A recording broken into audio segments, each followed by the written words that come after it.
First talked to us, he's like, okay, so like, what do you do? What do you do at school? And so it's like, oh, we finance, communications, musical theater. And as I look at the survival guide, I can see him just erasing me, just like, oh, nothing to talk about here. I've just had it. I'm like, this guy's ignoring me. He's obviously already written me off. He doesn't think I know anything. So I just turn around and I just finally say to him, I say, dude, what is the coolest thing you've ever seen in New Zealand? And he thinks about it for a second. He goes, I saw a couple of locals flying a helicopter once. And they got in the helicopter and they were flying it kind of low over these hills. And then another local jumped out of the helicopter onto the back of a deer. And then slit the deer's throat. And I'm like, we haven't been talking about that for 2.5 hours? We grab our bags and we're walking down on this snowy platform in the middle of Germany. And the snow is falling, and there's this loudspeaker, and people are barking in German, directions about where to go. And we look across, and there's all these policemen, and they have German shepherds with them. And I turn to my friend Julie, and I say, I don't want to make any harsh judgments,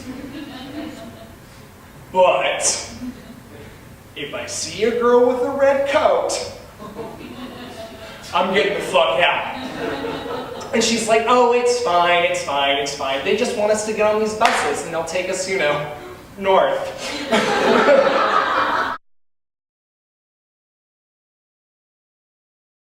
The Anne Frank house is an exercise in just being solemn. There's, you know what you're getting into when you go to this house. And you can't go into the actual attic, but what they do is they have the attic door propped open and there's a mirror.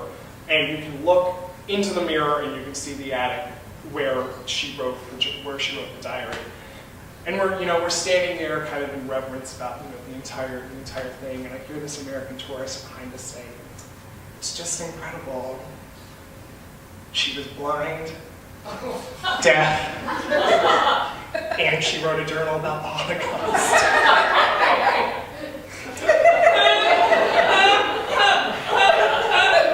And I turned to my friend Julie and I said, we need to get back to Germany.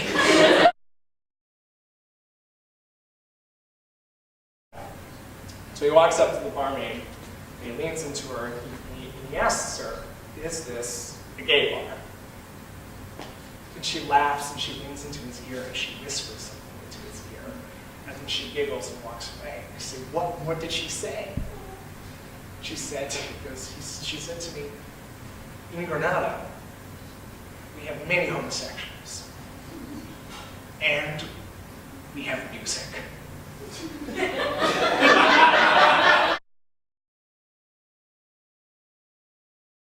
Which is, in this business, you think you've been robbed of an opportunity, and then you actually fucking get robbed. And actually getting robbed is so much worse than not getting the call back. And I guess I had to learn that.